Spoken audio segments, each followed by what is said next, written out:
Hello বন্ধুরা, আজকের ভিডিওতে আলোচনা করব 2017তে ঘটে যাওয়া WBSSC গ্রুপ ডি এর কোশ্চেন নিয়ে। এখানে মোট জেনারেল নলেজের এখানে মোট 15টি প্রশ্ন রয়েছে এবং কারেন্ট অ্যাফেয়ার্সে মোট 15টি রয়েছে। মোট এখানে 30টি প্রশ্ন রয়েছে। এই 30টি প্রশ্ন নিয়ে আমরা আজকের এই ভিডিওতে আলোচনা করব। তো চলো শুরু করি।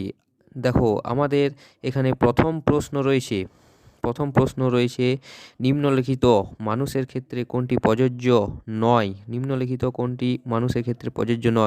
তো এখানে সঠিক উত্তর হলো অপশন এ, স্বভোজী। মানুষ কোনোদিনও স্বভোজী হতে পারে না। এখানে মানুষ সর্বভুক হতে পারে, মাংসাশী হতে পারে, পরভোজী হতে পারে, কিন্তু কখনো স্বভোজী হতে পারে না। পরবর্তী প্রশ্নটা হলো রাতকানা রোগ কোন ভিটামিনের অভাবে হয়। সঠিক উত্তর হলো অপশন এ, ভিটামিন এ বা রেটিনল। এর রাসায়নিক নাম হলো রেটিনল। এর রেটিনলের জন্য রাতকানা রোগটি হয়। আর এটি ভিটামিন এ সবথেকে বেশি পাওয়া যায় গাজর, টমেটো, সব লাল জিনিসগুলোতে। পরবর্তী প্রশ্ন, আপনার ক্যারিজ হলে আপনি কার কাছে যাবেন। তো এখানে সঠিক উত্তর হলো অপশন সি, ডেন্টিস্টের কাছে ক্যারিজ হলে যাবেন। এই ক্যারিজ, দাঁত যখন ক্ষয়ে যায় তখন এই ক্যারিজটি লক্ষ্য করা যায়, তাকে ক্যারিজ রোগ বলা হয়। পরবর্তী প্রশ্ন কেঙ্গারু কোন দেশের প্রতীক। তো আমরা সকলেই জানি কেঙ্গারু হলো অস্ট্রেলিয়ার প্রতীক। পরবর্তী প্রশ্ন, টোফু কি থেকে উৎপন্ন হয়। তো এখানে সঠিক উত্তর অপশন বি, সয়াবিনের দুধের দই থেকে এই টোফু উৎপন্ন হয়। পরবর্তী পৃথিবীর সবচেয়ে গভীরতম হ্রদ কোনটি। পৃথিবীর সবচেয়ে গভীরতম হ্রদ হলো বৈকাল হ্রদ, যা এশিয়া মহাদেশে অবস্থিত। বৈকাল হ্রদ সবচেয়ে গভীরতম। আর সবথেকে বৃহত্তম হ্রদ হলো এই কাস্পিয়ান সাগর হলো সবথেকে বৃহত্তম। পরবর্তী প্রশ্ন, কোন স্তন্যপায়ী ডিম পাড়ে। তো এখানে সঠিক উত্তর হলো হংসচঞ্চু। যে স্তন্যপায়ী, এমন এক স্তন্যপায়ী যে ডিম পাড়ে, হংসচঞ্চু। পরবর্তী প্রশ্ন, ভারতের সংবিধানের মুখ্য স্থপতি কাকে বলা হয়। তো ভারতের সংবিধানের মুখ্য স্থপতি বলা হয় অপশন বি, ডক্টর BR আম্বেদকরকে ভারতীয় সংবিধানের মুখ্য স্থপতি বলা হয়। পরবর্তী প্রশ্ন হলো নিম্নলিখিত কোন রোগটির কারণ ব্যাকটেরিয়া সংক্রমণ নয়। এখানে সঠিক উত্তর হলো অপশন এ, আমাশয় একটা প্রোটোজোয়া ঘটিত রোগ, বাকিগুলো সব ব্যাকটেরিয়া ঘটিত রোগ। তো এখানে সঠিক উত্তর আমাশয়। পরবর্তী প্রশ্ন, বিগ ব্যাং থিওরি বিবৃত করে কোনটি। এই ব্রহ্মাণ্ডের সৃষ্টি হলো big bang theory, option A. পরবর্তী প্রশ্ন, ভূমিকম্পের তীব্রতা মাপা হয় কোন যন্ত্রের দ্বারা। অপশন ডি, সিসমোগ্রাফের দ্বারা ভূমিকম্পের তীব্রতা মাপা হয়। ব্যারোমিটারের দ্বারা বাই চাপ মাপা হয় এই ব্যারোমিটারের দ্বারা। পরবর্তী প্রশ্ন, পর্ণমোচী গাছে কি হয়। তো এখানে সঠিক উত্তর হলো অপশন বি, শীতে পাতা ঝরে যায় এই পর্ণমোচী গাছে। পরবর্তী প্রশ্ন, মশার জৈব নিয়ন্ত্রণে কোনটি ব্যবহৃত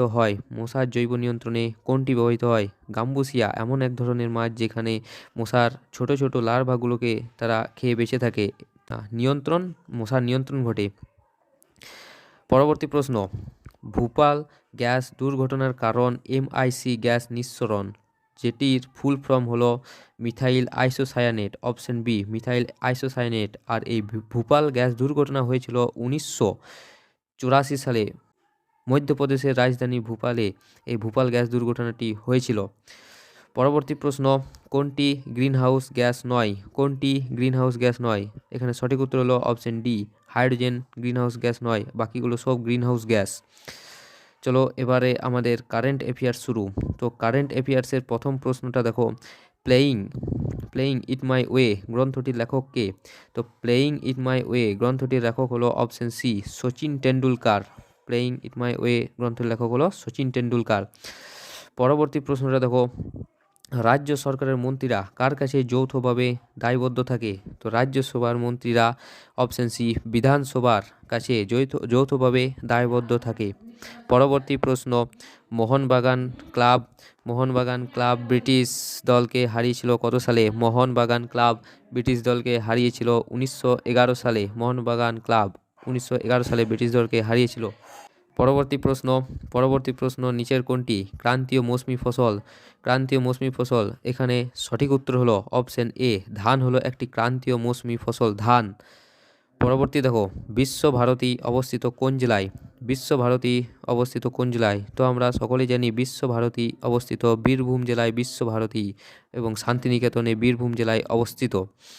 পরবর্তী, কৌলিন্য প্রথার প্রচলন কে করেন? কৌলিন্য প্রথার প্রচলন কে করেন? তো এখানে সঠিক উত্তর হলো অপশন সি, বল্লাল সেন কৌলিন্য প্রথার প্রচলন করেছিলেন। পরবর্তী, ধ্যানচাঁদ যে খেলার সঙ্গে যুক্ত? ধ্যানচাঁদ যে খেলার সঙ্গে যুক্ত, তার সঠিক উত্তর হলো অপশন ডি, হকি খেলার সঙ্গে ধ্যানচাঁদ যুক্ত। এই ধ্যানচাঁদকে হকির জাদুকরও বলা হয়, ধ্যানচাঁদকে। পরবর্তী প্রশ্ন, এদের মধ্যে কোনটা পুনর্ভব শক্তি? কোনটি পুনর্ভব শক্তি? এদের মধ্যে কোনটি পুনর্ভব শক্তি? তো এখানে সঠিক উত্তর হলো সৌরবিদ্যুৎ হলো যে একটি পুনর্ভব শক্তির উদাহরণ, সৌরবিদ্যুৎ, অর্থাৎ পুনরায় ব্যবহার করা যেতে পারে, যার কোনো শেষ নেই, এটি হলো সৌরবিদ্যুৎ। পরবর্তী প্রশ্ন, গতিধারা প্রকল্পটি কোন সরকার চালু করেছে? গতিধারা প্রকল্পটি কোন সরকার চালু করেছে? সঠিক উত্তর হলো অপশন সি, পশ্চিমবঙ্গ সরকার গতিধারা প্রকল্পটি চালু করেছে। পরবর্তী প্রশ্ন, জুন 2014-তে কেন্দ্রীয় সরকারের কোন মন্ত্রী Asian development bank board of governments এর ভারতীয় গভর্নর হিসেবে নিযুক্ত হয়েছিলেন? তো তখন সেই সময় কারেন্ট অ্যাফেয়ার্স, এখানে সঠিক উত্তর হলো অরুণ জেটলি, অপশন সি, অরুণ জেটলি। পরবর্তী প্রশ্ন দেখো, পৃথিবী তার নিজের অক্ষ বরাবর যে দিক থেকে যেদিকে আবর্তন করে সেটি হলো পশ্চিম থেকে পূর্ব দিকে। এটি খুবই সহজ প্রশ্ন পড়ে গেছে। তো এখানে সঠিক উত্তর হলো পশ্চিম থেকে পূর্বে পৃথিবী নিজের অক্ষের চারিদিকে আবর্তন করে। পরবর্তী প্রশ্ন, পার্ক স্ট্রিটের নতুন নামকরণ হয়েছে যার নামে, সেটি হলো option C, Mother Teresa Lane. Mother Teresa Lane Park স্ট্রিটের নতুন নামকরণ করা হয়েছে। পরবর্তী, বেঙ্গল কেমিক্যালসের প্রতিষ্ঠানের স্রষ্টাকে? বেঙ্গল কেমিক্যাল কে প্রতিষ্ঠা করেছিলেন? তো এখানে সঠিক উত্তর হলো অপশন বি, প্রফুল্লচন্দ্র রায় বেঙ্গল কেমিক্যালস প্রতিষ্ঠা করেছিলেন। পরবর্তী প্রশ্ন, অক্টোবর 2014-তে আরবান হাউসিং মিশন নিম্নলিখিত কোন জাতীয় নেতার নামকরণে করা হয়েছে? কোন জাতীয় নেতার নামকরণে করা হয়েছে? তো এখানে সঠিক উত্তর হলো অপশন এ, সর্দার প্যাটেলের নামে নামকরণ করা হয়েছে। পরবর্তী প্রশ্ন, সিন্ধু সভ্যতার আদিবাসীদের প্রধান জীবিকা কী ছিল?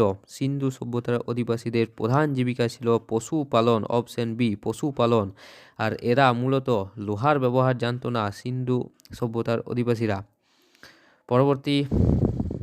পরবর্তী আমাদের পাটিগণিত শুরু। তো এই ছিল আমাদের 30টি জিকে প্রশ্ন এবং তাদের উত্তর নিয়ে আলোচনা করলাম। তো ভিডিওটা ভালো লেগে থাকলে অবশ্যই একটা লাইক করবে, চ্যানেলটাকে সাবস্ক্রাইব করবে।